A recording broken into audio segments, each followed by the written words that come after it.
to show you how to connect your Trino, Presto, or Starburst Galaxy cluster to Zing Data. The first thing we're going to do is log into our Starburst Galaxy cluster. You just go to starburst.io, select our domain,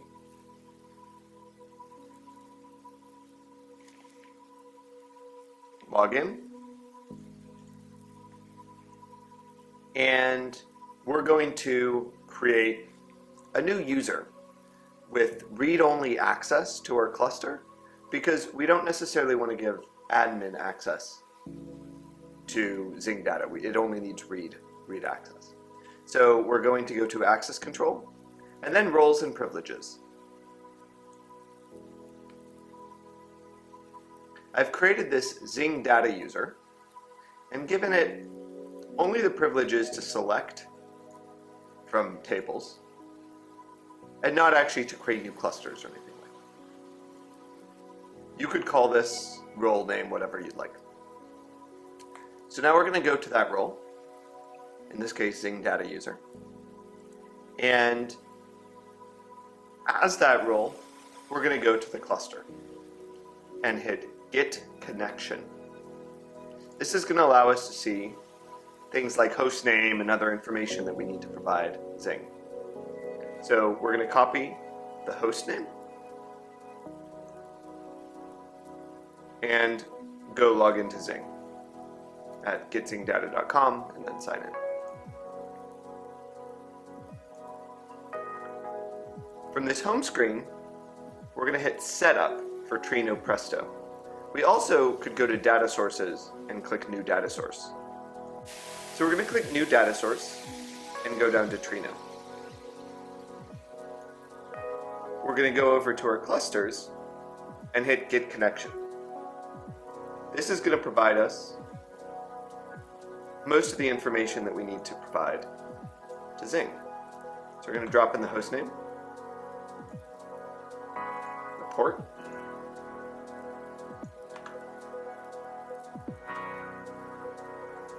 our username,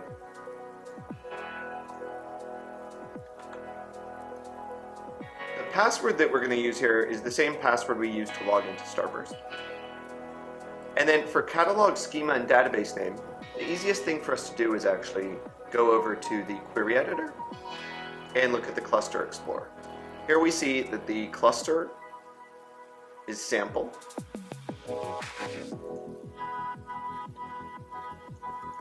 And then under that, we have information schema and we have a demo schema. So our schema is going to be demo, and our database is going to be sample. So cluster name is sample, database is sample, and schema name is demo.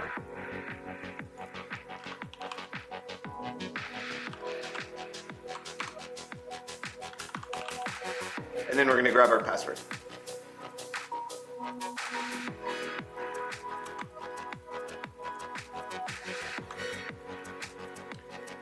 From there we click Check Connection. Zing will connect to Starburst and validate that the connection works.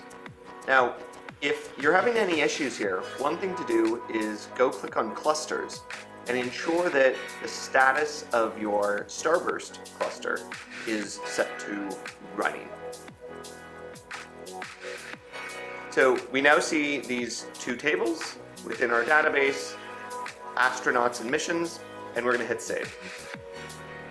This connection is now live and we're able to go query it in the Zing app. I'll show you that right here.